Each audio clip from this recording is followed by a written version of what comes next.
I've been down this road of hell for a long time, searching for something different on the outside, and things on the outside to help me, and nothing worked. And I'm going to get back to religion, but I don't need to say that, and I'm not saying it to scare anybody, because I'm scared, because I am scared to get into a conflict, because I don't know what's going to happen. I don't know if I'm going to not be able to hold control over myself. I know I'm putting things in place, but you never know. You know what I'm saying? And I don't want to be that person that has to say, you know what, I did what I had to do and the other person was wrong, but, their family's suffering. Because their relationship with their family doesn't have to be anything similar, or it could be similar to the situation that I have with that person. So there's a whole bunch of accountability on my part, because it's not just, me being able to do it. It's like I've done it before and tried to use that as a way to defend myself, because even if I'm not getting love, at least I'm not going to let somebody run me over. And I've ran before from fights that I know that I could win, because I'm living a passive way. And my son even questioned me, like, Dad, he would say, I want to be like you and my sisters. And I'm like, no, because you have to walk through what we've walked through, and I don't want that for you. And then one time he was like, Dad, you're a punk, what's up with this? But he knows I'm not. But he don't see that, because he sees me let people talk to me. He'll see me let a person put their hands on me, knowing that I could whoop him and I won't do anything, because I'm trying so many things that I've been beat up. I don't care. You can't kill me. I'm telling you why I'm not cursing too. But it's something that I do. And it's not a form of disrespect. But I'm going to tell you why I'm not cursing. So anyway,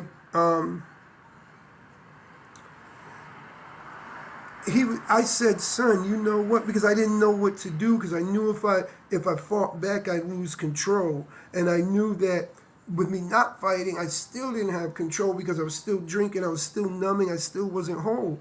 So I told him, and I seriously believed this at the time, and this is the reason why I would do it, and this is what would get me through when I let people do something to me, because inside of me I want to do something horrible to them, but I put it to where I'm holding myself over accountable and allowing people to run me over. And that wasn't me holding myself accountable, that was me putting myself in positions where I should never let nobody cross them boundaries, no matter what. But anyway, I told him, do you know how hard it is for me, and how I cry to myself, because I want to really do something bad to these people, but I just can't continue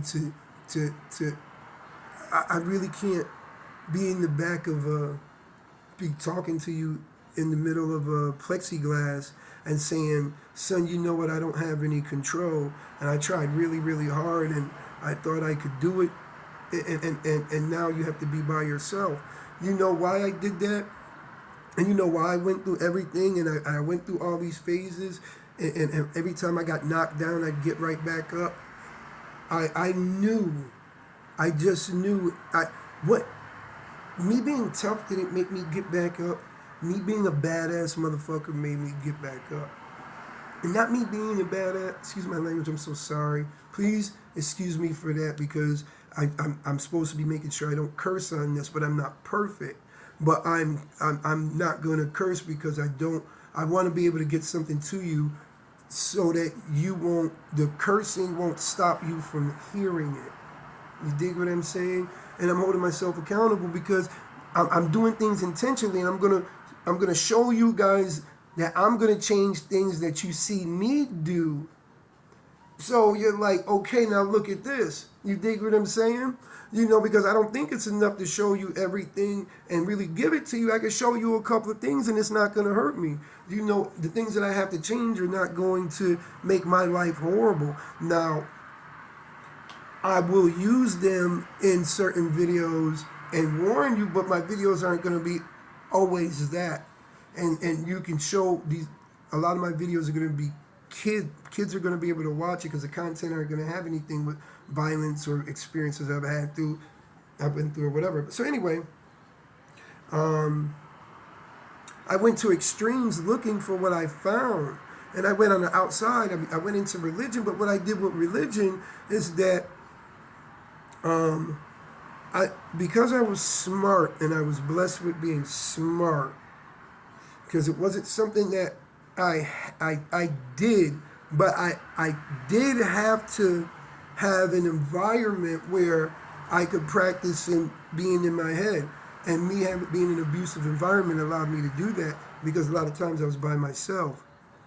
So that's why this worked for me too. That's why I'm an electrician, and I could have did whatever and got whatever, but that's I didn't. It wasn't the skills. I had the skills. What I needed was to take the time out for myself, and because I didn't have the answers 100%. I didn't have the full program 100%. I needed to take that time out so that when I got it, because I knew my whole life I was going to get it, because I would have never got up. But I'm going to go there. When I got it, I could give it to you in a really condensed portion to where you can get it quicker. And I'm smart enough to do that.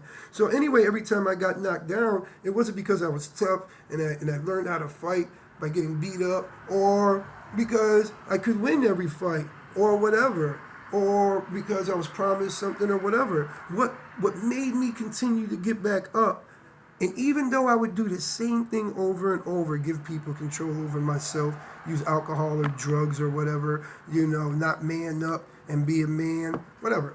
It doesn't matter because I'm holding myself accountable. So let's say I did the same thing over and over. I would always say there's something else out there, but I didn't know what it was. So I would always add something to it. So I'd add religion or whatever. So the one time I added religion, when I got into the religion, I was so happy I would run out and try to share my happiness with people because that's the way that I felt. So now I'm sharing the message because of how I feel. And now people aren't accepting it or whatever. And I feel like, come on, man, you could get it or whatever. And now I feel like I'm not doing my job because the first and number one job of being a Christian is to spread the word and people aren't getting it. So I'd feel some type of way and I'd be like, whatever, it doesn't work. But then I'd be like, bump it, whatever. And we get back into it. So then I started studying because I said, I'm going to preach the word then.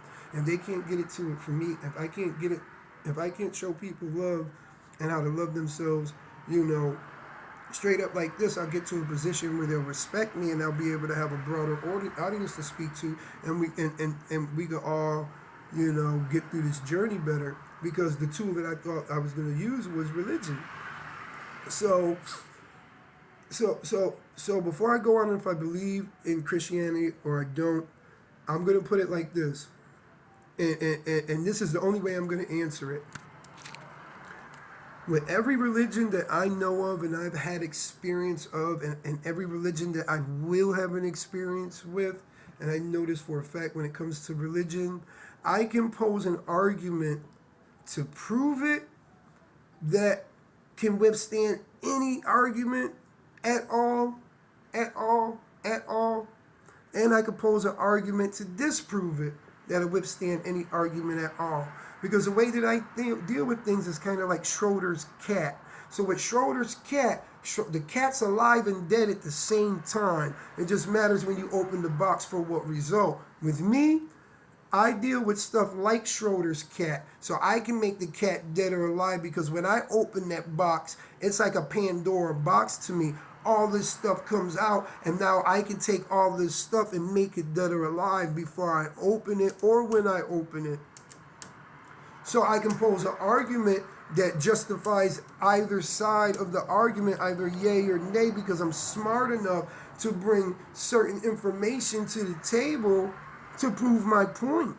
Because proving a point is not being right or wrong. Proving a point is having the ability to have content to back up your point. But it doesn't make it a fact. You're proving a point, remember. And then on top of that, since it doesn't make it a fact, there's no factual way for me to prove that a God of any type exists or doesn't exist. So with me, instead of me saying, hey, and this is just me personally, saying, hey, if a God doesn't exist, why am I living? Why do I have to be good? Whatever. Or if it does exist, I don't want what the heavens are. I don't want 50 virgins. I just wouldn't want it. I don't want to pray all the time. And then that could be me being selfish, but I understand the contractual deal with all the religions, and I don't what they're offering.